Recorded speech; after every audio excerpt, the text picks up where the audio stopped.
अऊज़ुबिल्लाहि मिनश्शैतानिर्रजीम बिस्मिल्लाहिर्रहमानिर्रहीम। दोस्तों, आज हम बात करेंगे हाइपोगोनाडिज्म के बारे में कि ये क्या है, इसकी वजह से क्या असरात मेल और फीमेल की बॉडी पर होते हैं। दोस्तों, हाइपोगोनाडिज्म असल में सेक्स ग्लैंड्स के फेल होने का नाम है या सेक्स ग्लैंड के वर्क कम करने का नाम है, जिससे सेक्स हार्मोन की प्रोडक्शन बॉडी में कम हो जाती है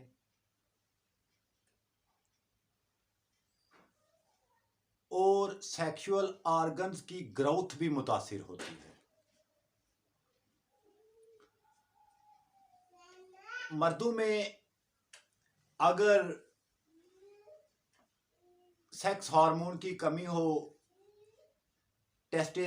टेस्टोस्टेरोन की मिकदार जितनी बॉडी में रिक्वायर होती है उतनी बनाने से कासिर हूँ, कम मिकदार में टेस्टोस्टेरोन प्रोड्यूस करें तो नतीजतन पेनिस का साइज भी छोटा रह जाता है, स्पर्म की प्रोडक्शन भी मुतासिर होती है, इरेक्शन भी मुतासिर होती है। बाज़ औक़ात बहुत ज़्यादा टेस्टोस्टेरोन लेवल जिनका बलोगत से पहले ही लो होता है और बलोगत के दौरान भी जो है वो मिकदार उसकी कम रहती है, ऐसे मर्दों की आवाज़ भी पतली हो जाती है, उनमें ब्रेस्ट डेवलपमेंट भी शुरू होती है या थोड़ी बहुत हो जाती है, इरेक्शन कम होती है, पेनिस का साइज छोटा रह जाता है। इसके अगर ख़वातीन में गोनोड्स हार्मोन की कमी हो तो उनमें ब्रेस्ट की डेवलपमेंट नहीं हो सकती, ओवरीज का साइज छोटा रह जाता है, ओवरीज की डेवलपमेंट नहीं होती। इसके पीछे मुख्तलिफ असबाब हैं। बाज़ मेडिकेशन इसका सबब बनती है, केमोथेरेपी इसका सबब बनती है, HIV इसका सबब बनती है, उससे हार्मोन्स कम हो जाते हैं, रुक जाते हैं, या फिर मम्प्स गले में, उनकी वजह से भी सेक्स ग्लैंड्स मुतासिर होती हैं। इसी तरह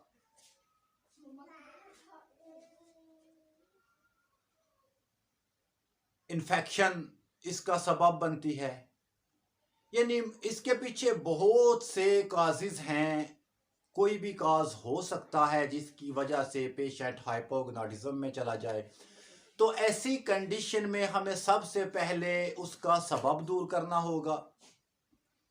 सबब दूर करने के साथ हमने सेक्स ग्लैंड्स को स्टिमुलेट करना होगा। ये तो वे है परमानेंट हल का।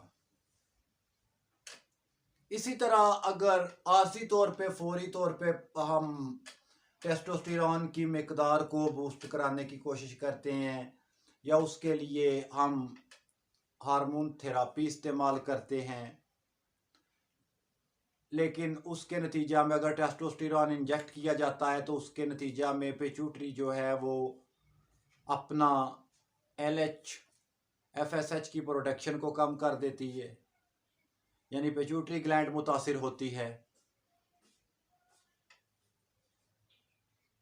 इसके हमारे पास दो तरीके हैं। एक तो है कि ऐसी मदर टिंक्चर्स जो हार्मोन के मिसल हों, और दूसरा ऐसी मदर टिंक्चर्स जो सेक्स ग्लैंड्स को स्टिमुलेट करके बॉडी में हार्मोन्स के लेवल को नॉर्मल करें और उसकी वजह से जो उसके सबब से जो कॉम्प्लिकेशंस पैदा हुई, नकाइस पैदा हुए, उनको दूर किया जाए। इसमें हमारे पास जब हम मदर टिंक्चर्स पे नज़र डालते हैं तो एक मदर टिंक्चर हमारे पास ऐसी आती है जिसे हम कहते हैं हेलोनियास डायोका। हेलोनियास डायोका एक ऐसी मदर टिंक्चर है जो HCG हार्मोन के मिसल काम करती है। ह्यूमन गोनाडोट्रोपिन हार्मोन के ह्यूमन कोरोनिक गोनाडोट्रोपिन हार्मोन के मिसल काम करती है।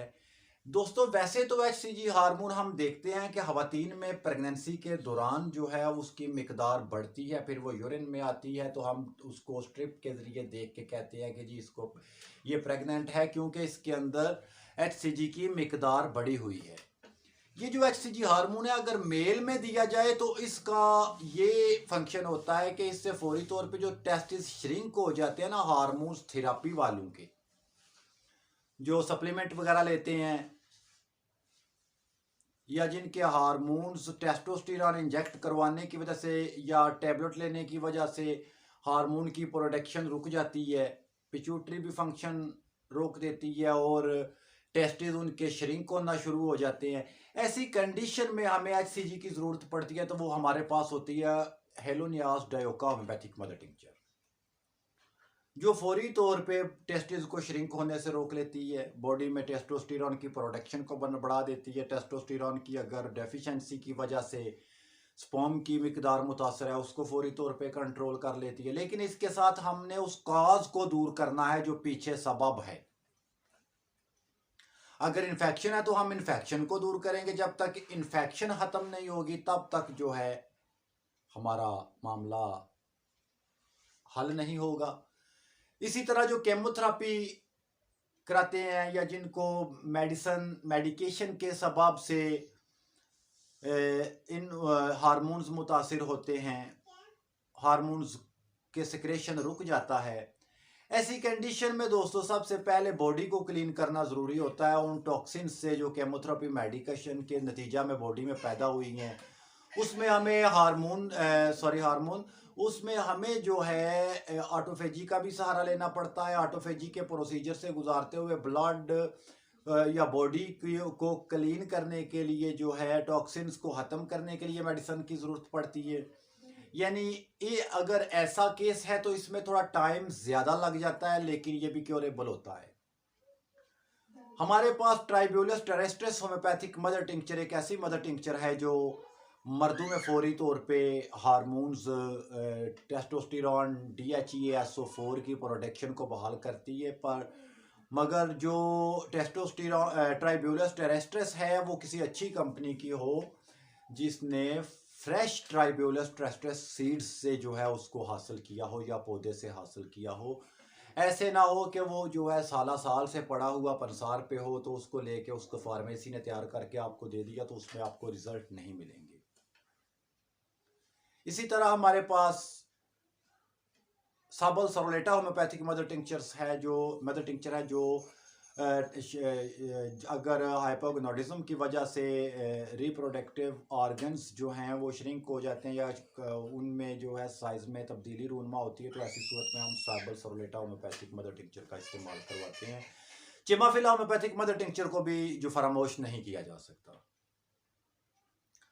दोस्तों ये इनफर्टिलिटी का भी सबब बनता है हाइपोगोनाडिज्म, लेकिन ऐसे केसेस में सबसे पहले एक बात अर्ज करता चलूं कि आप जब तक कॉज ऑफ डिजीज को ठीक नहीं करेंगे, जब तक आप कॉज ऑफ डिजीज को खत्म नहीं करेंगे तब तक डिजीज के सिम्टम्स जो है वो खत्म होना मुहाल है।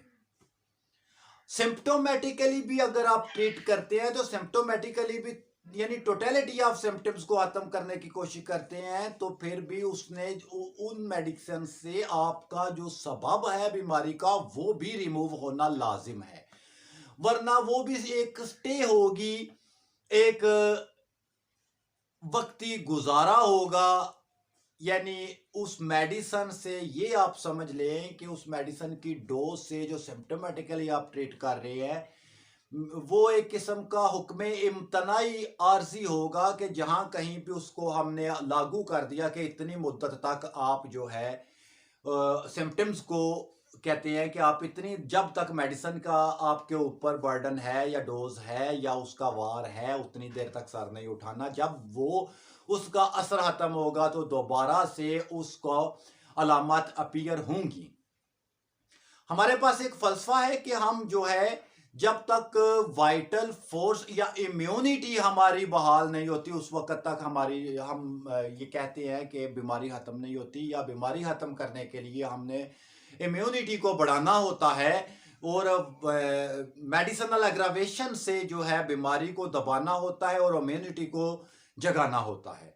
लेकिन दोस्तों, अगर आप सिम्टोमेटिकली ट्रीटमेंट करते हैं, उसमें काज ऑफ डिजीज को मद्देनजर नहीं रखते, काज आपका कायम रहता है, काज आपका कायम रहता है, तो वो भी आर्जी आराम है, उसमें वाइटल फोर्स का कोई किरदार आपको नुमाया नजर नहीं आएगा, क्योंकि वाइटल फोर्स का किरदार था ही वही जो वो इजहार कर रही थी अलामात के जरिए, इम्यूनिटी इजहार कर रही थी अलामात के जरिए। जैसे अगर एक कांटा चुभ गया तो उसके इलाज के लिए आप कहते हैं कि आप अलामात देखते हैं, तो पता चलता है कि जो चुपचाप पड़े रहने से या उसको पकड़ के रखने से जो है दर्द में कमी, जैसा ही उस पर दबाव डाला जाता है तो दर्द में ज़्यादती होती है। तो आप कहें जी इसकी मेडिसिन फलां बनेगी, फलां बनेगी, आर्निका दे लेते हैं, फलां दे लेते हैं, लेकिन अगर आप देखते हैं कि दबाने से दर्द ज़्यादा हो रहा है, उसका सबब क्या है? सबब तो चोट नहीं है, सबब तो उसके अंदर जो घुसा हुआ कांटा है वो है। आप कांटे को जब तक निकालेंगे नहीं, उस वक्त तक भाई आपकी इम्यूनिटी क्या करेगी? इम्यूनिटी तो आपको जो है उसका निकालने का तरीकाकार बनाएगी। सबसे पहले आपको पेन होगी, आपके जो है कॉक्स एंजाइम आपकी पेन की शिद्दत का इजहार करेंगे, फिर वो उसमें पस जमा करनी शुरू करेगी, इम्यूनिटी आपकी रद्द अमल देगी, फिर वो पस के नतीजे में वो जगह गले सड़ेगी और मवाद बहेगा तो कांटा बाहर आएगा। हमने इतने लंबे प्रोसेस से, इतनी तकलीफ से बॉडी को बचाने के लिए काज ऑफ डिजीज को रिमूव करना है। रिमूव करने के बाद फौरी तौर पे सिम्टम्स जो है मालूम हो जाए।